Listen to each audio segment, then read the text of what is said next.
Na baada ya kuwa na series ya maswali ya namna hiyo ambayo nimewauliza maswali madogo madogo, bila shaka kila mmoja kichwani kwake sasa kuna kitu kinatembea, yaani kuna kitu ambacho kinatembea kichwani kwake. Sasa ameshajua kwamba huyu mwenzangu anafanya nini na kwa nini anafanya hivyo. Yaani nilitaka tuanzie hapo ili kila mmoja aone ni namna gani tuna trade. Unajua Watanzania mara nyingi sana mentors ambao tunazunguka nao na vitu tunavyoshare vinafanana sana. Yaani trading system zetu hazitofautiani kiasi hicho, huwa ni kama zinafanana. Kinachokuja kututofautisha ni hard work na uzembe. Yaani kwamba ni namna gani yule anafanya kwa juhudi, namna gani yule anafanya kwa uzembe, ndio vinakuja kututofautisha hivyo. Kwa sababu tunakula kinachofanana. Yaani material yetu ambayo tunakutana nayo, ambayo tunazunguka nayo, mara nyingi yanafanana. Yanatofautiana kwa wale ambao wanaenda in extra mile, kwamba mtu anaenda anachukua kitu ambacho ni kwamba mimi huyu anatumia price action, ngoja na mimi niongeze na liquidity ndani, huyu ameenda zaidi. Lakini mara nyingi sana najikuta watu wapo stagnant, wanatumia kile ni kulingana na uvivu. Lakini pia inategemea na mwingine kafanya juhudi gani ili atofautiane na mwingine. Sasa angalia hiki kitu hapa. Sasa moja, kwenye trading kuna vitu vingi ndugu yangu. Naomba mnisikilize vizuri hapa. Sawa sawa Cha kwanza kwenye trading. Kitu cha kwanza ni vizuri sana, sio lazima, lakini ni vizuri sana. Ni vizuri sana ukawa na pair. Yaani ukawa na trading pair zako. Sawa sawa. Na ukawa na pair zako. Hapa kwenye pair hapa, mtaniwia radhi sana ambao mna trade pair nyingi, lakini hapa pair huwa tunasema zisizidi 3. Yaani hapa huwa hazizidi 3. Lakini katika hizi 3 lazima uwe na main pair. Yaani kwenye hizi 3 lazima uwe na main pair. Yaani main pair. Sawa sawa. Let us say nikupe tu mfano. Nikupe mfano. Mimi sinazo 3, ninazo 2. Alright? Utashangaa lakini ndio hivyo. Sinazo 3, ninazo 2 ambazo huwa na deal nazo effectively. Yaani hizi na deal nazo effectively. Na trade sana na trade sana gold, right? Na trade sana gold, right? Na mtrade sana gold, lakini pia na mtrade sana Euro USD, right? Euro USD. Kwa nini nilichagua hizi pair mbili? Kuna mwingine mbona atasema mbona huna Asian pair? Mbona huna nani? Gold huwa anatembea even kwenye Asian session, anatembea vizuri sana. Utamchunguza utaelewa. Euro USD anatembea both London na New York, right? Tuko sawa sawa hapo. Kwa kama kutakuwa na news kwenye upande, kwa sababu euro hapa tunakuwa kwenye middle ya Frankfurt na London. Kama kutakuwa na news ya euro nataka kuitrade, basi nitamtrade euro USD. Nitaangalia pale, maana yake news zake zinakuwa saa 3, saa 4, saa 5. Sawa. Kwa kuna session ambazo zina link pale, ambao ni Frankfurt pamoja na London. Nitaangalia hapo, nitatrade hapo. Sawa. Lakini kama kuna news ambazo zipo upande wa New York session, nitaangalia either ni mtrade gold au ni mtrade Euro USD mwenyewe. Sawa. Naomba nipo kwa taratibu ili unielewe faida za kuchagua pair za kuzitrade, right? Nitachagua either gold au Euro USD kwenye New York session. Let us say kwa mfano tuna NFP. Nakuja kuangalia kwamba NFP maybe nikimtrade gold anaweza akanipa ikipiga up and down inaweza ikafanyaje, kwa sababu gold ana vitu karibia kama vitatu hivi. Sawa. Kwanza ana pip count kubwa. Sawa. Lakini yani pip count zile unasema ni difference between one interval to another interval. Yaani ukiangalia kutoka interval ya hapa na interval ya huko, nadhani unaona kasa yangu ilipo, interval ya hapa na hapa, ukitoa hapa utakuta pip count ni kubwa. Sawa. Lakini cha pili, tunasema ana internal spread. Yani ukiachilia mbali zile ask and bid price, ask price na bid price, tunasema ana internal spread kubwa. Yani ukiacha zile ask price na bid price, ndio maana ukiplace order unaweza ukajikuta kwamba unaanzia na hata kama ni root size ndogo, unaweza ukajikuta kwamba loss yake ya euro USD na ya gold vinatofautiana.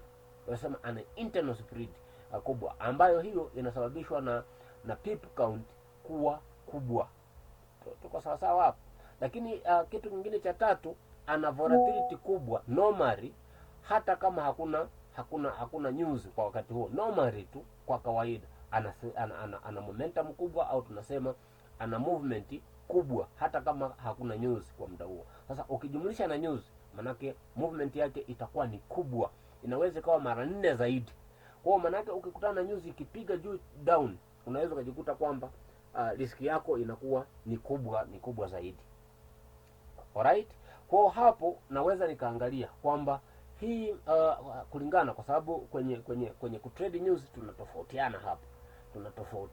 Kuna watu ambao wana trade news kwa kutumia only technical, wanafanya vizuri sokoni, lakini kuna vitu fulani hivi wana miss, wanatumia tu technical analysis. Na wanaofanya technical analysis mara nyingi sana huwa wanadeal na DXY kwa news za USD pairs.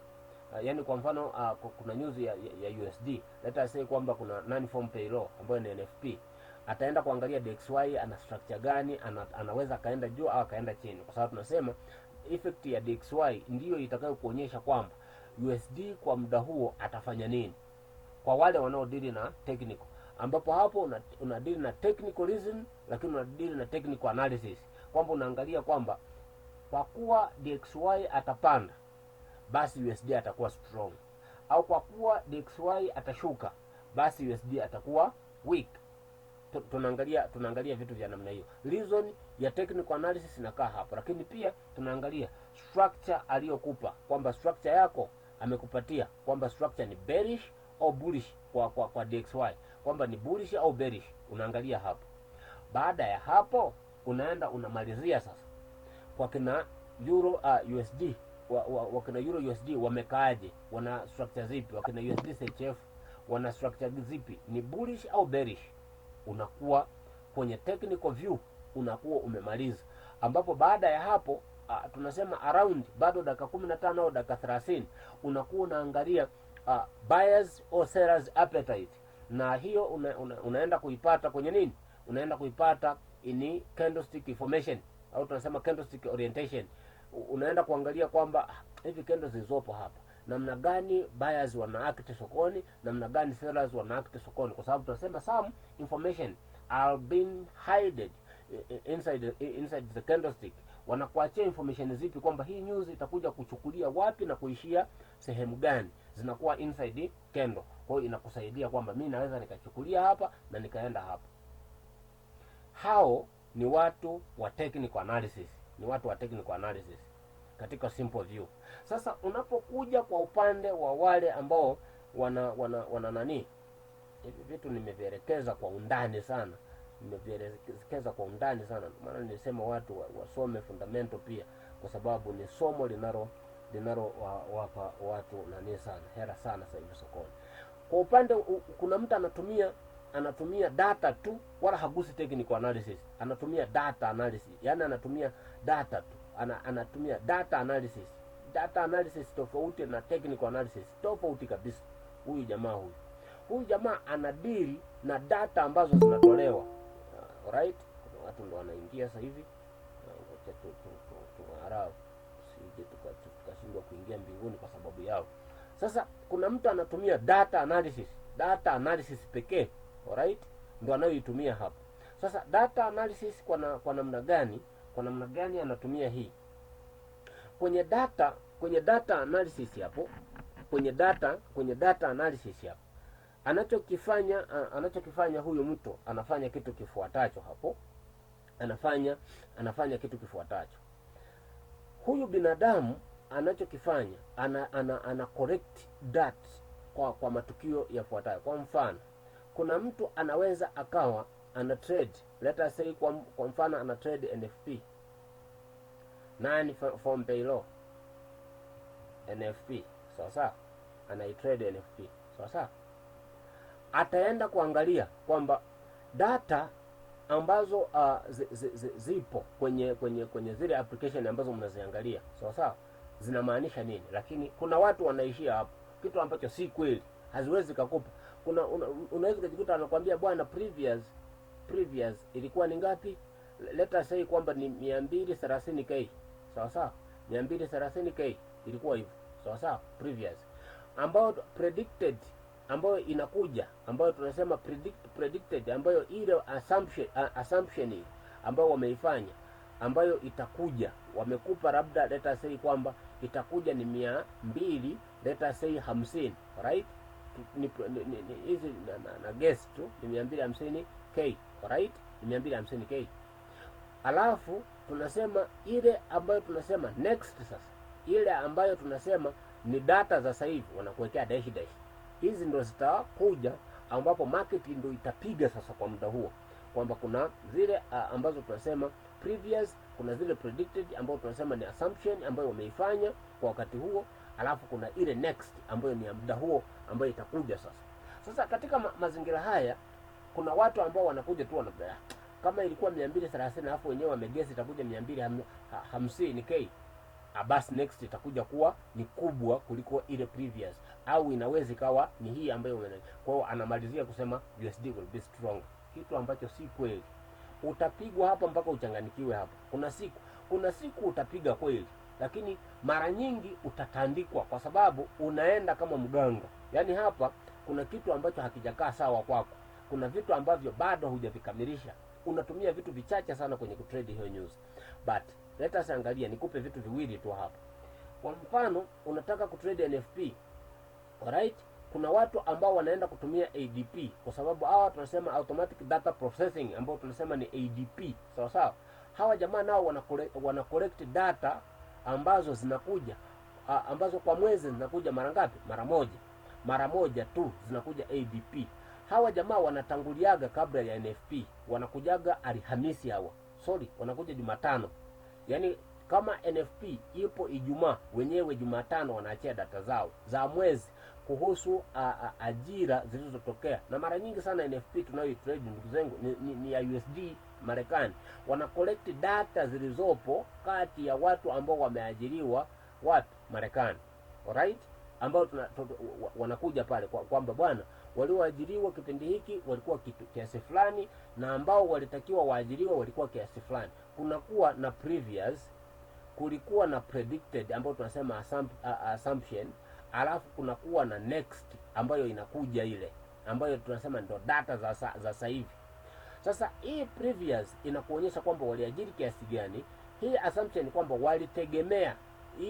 walitegemea waajiri kiasi gani walitakiwa waajiriwe hapa. Alafu next ndo hii kwamba bwana, sasa hivi wamekuja ADP. Mara nyingi ukitaka kuitrade utatumia technical, lakini ADP ipo kwa ajili ya kwamba uje uitrade NFP. Unakuja kuangalia kwamba kumbe next imekuja kiasi hiki, unakuja kuyanisha matukio, ile predicted, ile walio predict na ile ambayo tunasema ni data za sasa hivi zilizotolewa, kuna utofauti gani? Manake hii previous hii assumption ambayo uliifanya ikiwa ndogo kuliko ile ambayo imetoka sasa hivi, manake USD itegemea kuwa weak. Lakini hii ikiwa kubwa kuliko ile assumption, tutegemea kumuona kwamba USD anakuwa stronger. Alright? So kuna mtu sijanda anaingia huku, sitaki kukosa mbingu kwa sababu ya hiki kitu, ndugu zangu. Tunani hapa. Kwa hiyo katika mazingira haya sasa, katika haya mazingira inakuwa imekuonyesha kwamba ni kitu gani ambacho kimetokea. Yaani ni kitu gani ambacho kimetokea kwa ADP. ADP kukusanya data kwao kuna tofautiana sana kidogo sana na NFP. Alright? Ambapo zikija in terms of kwamba zikawa positive kwa USD, manake inakupa notification kwamba huenda nimetumia neno huenda, lakini inakuwa na ukubwa zaidi kuliko mtu ambaye alikuwa anatumia hiki kitakataka hiki hapa, kwamba inakupa data ya kwamba NFP itakuja positive. itakuja positive. Na watu ndo wanakuja sasa hivi, alright. So itakuja kukwambia kwamba NFP itakuja nini, itakuja positive kama itakuwa hivi, alright. Then now, baada ya hapo naomba unisikilize vizuri ndugu yangu, huenda hili likakuponya tu, tutakuwa na dakika kama 30 tu hapa, lakini zikakusaidia. Baada ya hapo kuna kitu kinaitwa jobless claim, sijui mnaipata hapo. Ni moja ya news kubwa sana Marekani. Jobless wanaita ni jobless, majobless kwamba je, majobless yameongezeka au yamepungua. Haya data zake zinatoka zinatoka kila wiki, yaani majobless kila wiki data zao zinatoka. Majobless tunaita majobless, JB, majobless claim. Haya JBC, majobless claim. Haya sasa, haya JB haya kila wiki ya mwezi yanatoka, yaani kwa wiki yanatoka mara 4. Namna ya calculation ya jobless nilishaielekeza kwamba ni namna gani unaweza ukakalculate hizi data za jobless hizi, unazikalculate kwa mwezi, alafu unakuja kuziassume kwamba je, zinakuja positive au zinakuja negative, yaani zinakuja positive au negative. Sasa hizi huwa zinakuja ni Alhamisi ya kila juma, yaani kila Alhamisi tunapata jobless claim, kila Alhamisi ya wiki tunapata jobless claim, na kabla ya NFP ya Ijumaa tunapata majobless claim. Kwa hiyo kabla NFP haijawa released tunapata majobless claim mangapi? 4. Niliangalia, nilishawafundisha namna ya kukalkulate hapa. Tukishapata data zake hapa, tukishapata hizo data, tunachokuja kukiangalia, tunakuja kuwaanisha sasa ADP imekujaje. Angalia hapa, kama ADP ilikuja positive, then majobless claim kuna watu wataangalia ya wiki moja hapa, hasa wataangalia ya mwisho, hizi zitakuua. Majobless claim yamekujaje? Je, ni positive au ni negative? Yaani kama utaona ADP ni positive alafu majobless yamekuja ni positive kwa USD, yaani ADP ni positive kwa USD, jobless claim ni positive kwa USD, tegemea hiyo news kupiga one way direction ambayo itakuwa kwenye NFP. Tegemea kwamba USD atakuwa very strong na atapiga in one way direction, atapiga direction moja tu. Lakini ukiona ADP majobless claim yamekuja tofauti, huyu amekuja negative, haya yamekuja positive, hiyo news kuna kupiga juu chini, au tunasema avoid kuitrade hiyo NFP, yaani achana na hiyo NFP kwa wakati huo, itaenda kukukaanga. Lakini tunasema kuna news ya kusacrifice na kuna news ya kutrade with care, ya kuiangalia kwamba hii news niiendee kwa utaratibu, kwa sababu data zangu zinakataa, yaani data zangu zinakinzana. Kuna news nyingine unaona hii news data ziko safi, zimeenda sawa sawa, kwa mimi naenda kujisacrifice, najitoa mhanga hapo kwamba akaunti yangu either ifia hapo au naende kupata chochote. Ndugu zangu, tuseme tu ukweli, root size ya 0.01, 0.02, 0.03 haitakupeleka popote. Yaani tuseme tu ukweli huo, hautakaa ufanye chochote kama bado unatumia hizo root size. Achana na ile sijui disk management sijui imefanyaje. Sometimes kuna vitu vingine ambavyo vilitumika na wakoroni huko mpaka sasa hivi tunavitumia. Yaani ili mradi tu endelee kuwa chini, wanataka tu upate tu kidogo. Yaani mwenzie ana withdraw dola 2000 hapo, wewe unatoa dola 20. Wapi na wapi mje mfanye kitu kimoja ambacho kinafanana na maendeleo? Riski pakubwa, aidha upoteza au upige kweli. Sasa hiyo ndio tunasema betting into knowledge, yaani kwamba kitu unakifanya kwenye betting yako unakifanya kwamba una elimu, unajua unachokifanya, kwamba ikikataa nitaadhibiwa, ikikubali nitafanya vizuri kweli kweli. Kwa ndicho kitu ambacho tunakifanya hapo, alright. Kwa hiyo sasa kuna hivi vitu ambavyo nilishavielekeza, nimevielekeza sana hivyo, na video zake zipo za kutosha. Nishaelekeza ni namna gani unaweza ukajitoa mhanga kwa NFP, ni namna gani unaweza ukatrade CPI, ni namna gani unaweza ukatrade Fomic. Nishaelekeza hizi Fomic ni news ambazo uwezi ukaziacha. Kuna GDP, news ya GDP news ambazo ni kubwa, unajua ni namna gani unatakiwa kuna nini. Nilienda huko nikiwa naelezea kwamba ni kwa nini nilichagua pair mbili. Nimejikuta mpaka nimeanza kufundisha tena fundamental huko. Kufundisha sometimes mimi huwa na enjoy, na kwa sababu najikutaga na flow vitu vingi. Kumbuka mada yetu ilikuwa kwa nini nimechagua gold, alafu nikachagua na nini. Kuna mtu ndo anaingia. Alright, mada yangu baada ya kuflow kote huko ilikuwa ni kwa nini na trade sana gold na trade pia euro USD. Nimeelezea hicho kitu. Sasa hapa katika hii point sasa, kitu ambacho nitataka uwe nacho hapo kichwani ni kwamba sasa umeona ni namna gani naweza nikatrade news za gold na za euro USD. Alright, na kuna namna sasa huko nitaenda mbali, labda tutasoma siku nyingine huko. Sasa kwenye hizi sasa kwenye hizi pair mbili naweza nikaamua sasa nining'inie kwenye nini. Sasa nikishachagua hizi pair mbili, kwenye hizi pair mbili kuna nyingine ambayo na trade effectively kuliko nyingine. Yaani kwa mfano hapa gold ni kipaumbele, yaani katika hizi mbili. Ndio maana nimesema pair mbili tu, tatu zikizidi. Pair mbili, ya kwanza ni gold, ya pili euro USD. Gold na mtrade zaidi kuliko euro USD. Sawa. Sasa angalia hapa. Ndio maana kuna jamaa nilimuuliza hapa, nadhani sijui ni Lazaro, sijui ni nani. Yuko hapa. Nilimuuliza una trade kwenye session, akasema mimi na trade kulingana na structures zitakazokuja na sio kwa session. Naangalia pips. Naangalia pips kwamba utofauti wa pips nilizozipata. Je, unajua kuna utofauti kama alivyosema kwamba kuna utofauti wa pips za scalper, lakini kuna utofauti wa pips za day trader, sawa, na kuna tofauti ya pips ya swing, sawa. Ingawa ametumia msemo wa muda kidogo, ni wa muda kidogo. Bila shaka alianza kupiga kitambo FX huyu jamaa Lazaro, ndio maana ametumia huu mfumo, ambapo akasema mimi naangalia sana pips ambazo nimezikava kwa wakati huo. Je, nimezitumia za scalper au za day trader au za nani?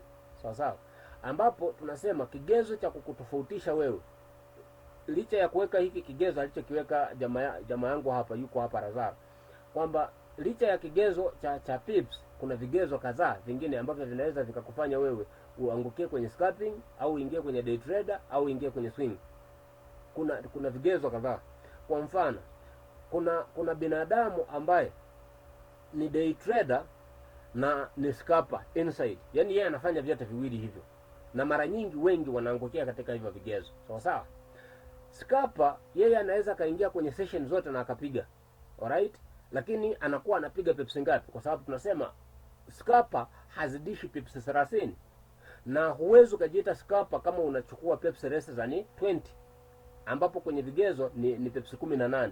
Tunasema pips 18 mpaka 29 kama unachukua trade za namna hiyo, maana unaingia kwenye kigezo cha scalping.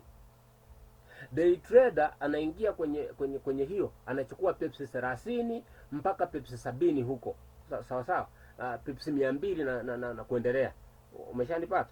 Ni day trader. Na huyo tunasema huyu swinger, huyu anaweza akaswing akatembea pips 500, ingawa sasa itategemea sasa gold, kwa sababu gold anaweza akapiga kendo moja tu ikabeba pips mpaka 500, 600, 700. Sasa huyo tutamuita ni swinger au tutamuita ni scalper au tutamuita ni nani? Na unaweza ukajikuta kwamba ni kendo ya dakika 5, yaani kendo ya dakika 5 tu shwa, pips ngapi? Imepiga pips 200, 300. Je, tutamuita ni swinger licha ya kwamba ameingia kwenye nini? Kwenye pips zile alizozichukua muda huo zimefika 200, 300 mpaka 500. Je, tutamuita ni swinger? Kitu ambacho sio kweli, sio sawa, haiwezekani kuwa hivyo. Kwa kuna vigezo nje ya pips ambavyo tunavifanya hapo. Kwa mfano, scalper tunamuingiza hapo kwamba mimi nitakuwa na trade kama scalper, lakini nitaangalia kwamba je, kwa mfano na trade gold na trade euro USD. Naomba unisikilize kwa umakini hapa, pay attention at this. Usipo pay attention hapa utajikuta kwamba unarudia makosa. Na uzuri tupo mwanzoni mwa mwaka ambapo ni rahisi kujirekebisha. Ukikosea ni rahisi kujirekebisha. Sasa ukikuja kushituka mwezi wa 12 mwaka mwingine umeisha na umeupoteza. Scalper huyu anaweza akaangalia kwamba gold au euro USD, je, anatembea muda gani ambao naweza nikafanya scalping. Kumbuka hapo nimesema muda gani, sawa sawa. Sasa ndio maana nimekwambia ni lazima uwe na pair chache, yani zisizidi 3. Kwa nini zisizidi 3? Kwa sababu kila pair unayoingia ina muda wake kuna entry inaitoa ambayo ni exactly yani yani unaweza ukafanya entry yani kwa wiki ukafanya entry 7, kati ya 7 ikakataa moja, kwa hiyo 6 ni zako, ziko upande wako. Kwa lazima ujue kwamba hii pair yangu mimi nikifanya entry sehemu fulani itakubali. Entry fulani ni kubahatisha tu, lakini entry fulani ni uhakika. Let us say kwa mfano, nikupe mfano wa euro USD kwangu ambaye nimemzoea na mtrade euro USD. Sawa sawa. Kuna entry ambayo naifanya saa 7 na dakika 20 hapa na dakika 30 mpaka na dakika 45 hapa. Entry naifanya hapa napata entry ambayo ni clear, haikatai. Yaani hapa nafanya entry ambayo ni approaching to London and New York intersection, kwamba nataka kusogeleana hapa, nipo kwenye London lakini naisogelea nini? Naisogelea New York. Sawa sawa. Nikikosa entry katika hili eneo hapa, kuna entry ambayo inakuja saa 10 na dakika 30 mpaka saa 10 na dakika 45, saa 10 na dakika 45 ambayo ni nini? Ni New York, ni New York pale. Naipata entry katika muda huo kwa euro USD. Najua kuna sasa entry, kwa sababu kila tunafanana sana kwenye entry. Kwa nini? Kwa sababu kwenye mitaji yetu pia tunafanana. Yaani wengi tuna trade dola 50, 100, 200, 300, 500, akizedi sana hapo 2000. Kwa sababu wengi tuko hapo, vimtaji vyetu ni vidogo sana hapo. Usije kuwa na kimtaji chako cha dola 2000 ukakiona ni kikubwa, ni kidogo hicho. Kwa entry zetu zinafanana. Utaenda kuzichukua dakika 15, dakika 5 unachukulia hapo. Kwa manake lazima ujue kwanza feature ya pair yako unayo trade. Kwa mfano na trade euro USD. Je, entry yangu ambayo ni bora huwa inatokea saa ngapi? Mara nyingi sana. Na sio kwamba wataenda hivyo, wanaweza akaenda kwa phase ya kwanza, kwa sababu tunasema paia tuna phase 4. Kuna phase ya kwanza ambayo inaanza mwezi wa kwanza mpaka wa 3, nyingine inaanza mwezi wa 3 mpaka mwezi wa 6, nyingine inaanza mwezi wa 6 mpaka mwezi wa 9, nyingine mwezi wa 9 mpaka wa 12. Zinakamilika phase 4. Kwa katika mazingira hayo unaweza ukajikuta katika pair yako wanabadilika. Kwa mfano phase ya mwisho hii nilitegemea nilikuwa nafanya entry ya euro USD, nilikuwa naitumia huo muda ambao nimesema, nilikuwa nachukua muda ambao nimeusema huo, nilikuwa naichukua kwamba ifikapo saa 7 na dakika 30, dakika 40 ngapi hapo, dakika 20 napata entry yangu ambayo ina vigezo vyote vimetulia. Sawa sawa. Na ikifika saa 10 na dakika 20, 30 na dakika 45 hapo napata entry yangu ambayo ni clear na itatembea kwa uharaka. Yaani ni ile market ambayo unaingia na inaenda kwenye.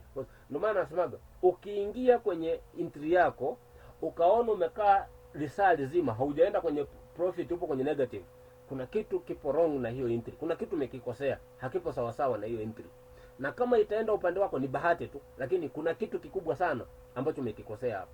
Entry ambayo umeifanya tunasema haitakiwi kuchukua dakika 15 haijaenda kwenye profit, haijaenda kwenye blue. Hiyo umeifanya vizuri, umeingia katika mazingira ambayo yako sawa sawa. Kwa we have time kwenye muda ambao unajua kabisa hii market ninaichukua kwenye session fulani na time na muda fulani inakaa vizuri. Kila pair yako ina hicho kitu. Kwa hiyo maana yake it means what? Wakibadilika na wanabadilikaga kulingana na phase. Let us say kwa mfano euro USD nilikuwa nategemea kumfanya hivyo, nilikuwa namfanya hivyo kwenye phase ya mwisho saa 7 mpaka saa 10 na ngapi pale napata entry nyingine ambayo imekaa sawa. Unaweza kujikuta phase ya mwisho wanabadilika, wananipa entry saa 9. Kwa sababu namfuatilia euro USD anachokitengeneza. Wanachokitengeneza wanabadilika muda tu, lakini features ambazo nilikuwa naingilia ni zile zile, ila isipokuwa zile feature ambao walikuwa wananipa wanazibadilisha tu muda, kwamba ilikuwa inatengenezwa saa 7 nitakuwa naikuta saa 9, ilikuwa inatengeneza saa 11 naweza nikaikuta ilikuwa inatengeneza saa 10 na dakika 30 mpaka 45, naweza nikajikuta saa 11 na nusu ndo wananipa hicho kitu. Kwa hiyo muda ndio utakaobadilika, lakini feature ambayo nilikuwa na trade na structure niliyokuwa na trade nitaikuta ni ile ile. Sijui mnanielewa nyema jamaa? Hivi mnanisoma kweli? Ndio. Naro nijibu. Sawa. Kama mnanielewa ni vizuri. Sasa katika mazingira hayo sasa let us say gold.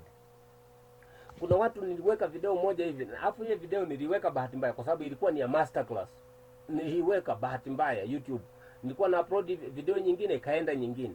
Kuna kitu ambacho tulikuwa tunaelekezana kwamba kuna kitu ambacho huwa tuna trade saa 2.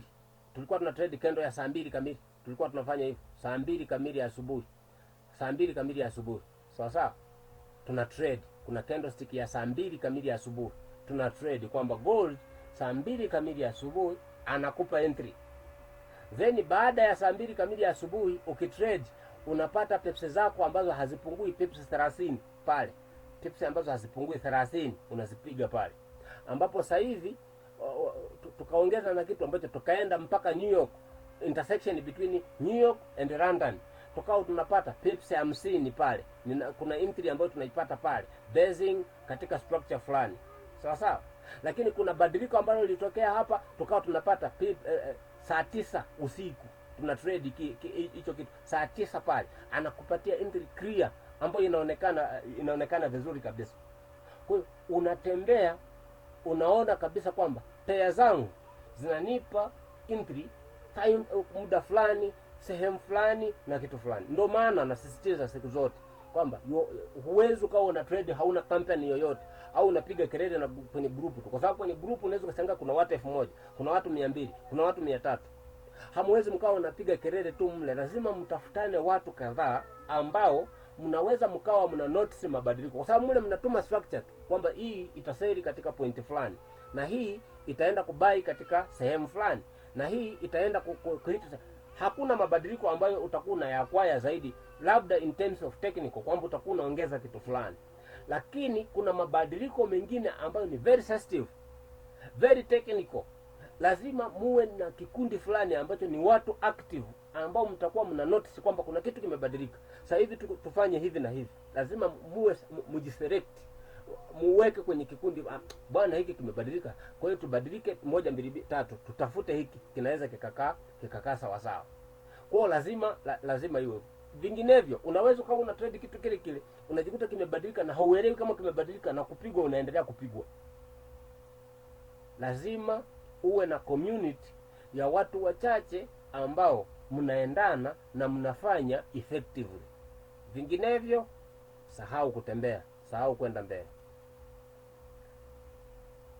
Huwezi amini hayo yote nimeyafanya hapo, nimeyaongea, sio ndio yaliyonileta kwenye hii meeting. Yamekuja baada ya kuulizana yale maswali. Ila tumesoma eti. Tumesoma. Kama sijakufundisha kitu leo, huenda nimekukumbusha kitu. Yaani kuna vitu viwili. Aidha kukufundisha kwa sababu ulikuwa haujui, au ulikuwa unajua lakini ulikuwa umesahau, au ulikuwa unapuuza. Kwa hiyo nimekukumbusha. Sasa basi. Umeniongezea kitu kabisa. Sawa sawa. Kama nimekuongezea kitu, basi ni jambo la heri. Sasa sijui hiki nikifundishe, hapana, msikifundishe hiki. Hebu niishie hapa ndugu zangu. Kwa sababu nikifundisha hapa nacho ni kirefu kidogo kitatanani fulani. Lakini mwaga tupata kidogo. Nikiweka kidogo bado nitaacha kipande pale kwa sababu nacho kina mabadiliko. Nitaka nielezee vitu fulani kuhusiana na gold. Nitaka nifanye vitu fulani kulingana na gold. Kuna vitu ambavyo nilikuwa nataka nivielezee kulingana na gold. Kwa hiyo nikisema kidogo hapa bado nitakuwa nimeacha we kuwa na updative tu kwenye vile vigrupu ambavyo ninavyo vile. Kuna vigrupu vingine nipo ambavyo sio vya kwangu, WhatsApp hapo, lakini Telegram zipo za kwangu, lakini WhatsApp zipo za kwangu grupu hapo. Kwa zile bahati huwa natoa kote kote. Mimi siangalia gili ni la kwangu hili ni, ingawa kuna sehemu nilitoa wakaniremove. Naweka link grupu la kwako hivi wakanitoa bana. Lakini kila mtu na strategy yake na namna anavyoliendesha group, kwa sababu mwingine ameliweka ili yeye tu ndo hao anatoa update, mwingine yuko hivyo. Alright, kwa hiyo mimi sheria hizo sina. Kwa hiyo kuna vitu fulani ambavyo nataka niviongezee hapo. Sawa sawa, soma fundamental, soma technical, alafu kuwa na utaratibu mzuri wa kutrade, wa kufanya mambo. Bila shaka mambo yataenda kuwa poa sana. Basi niishie hapo, niwatakie siku njema.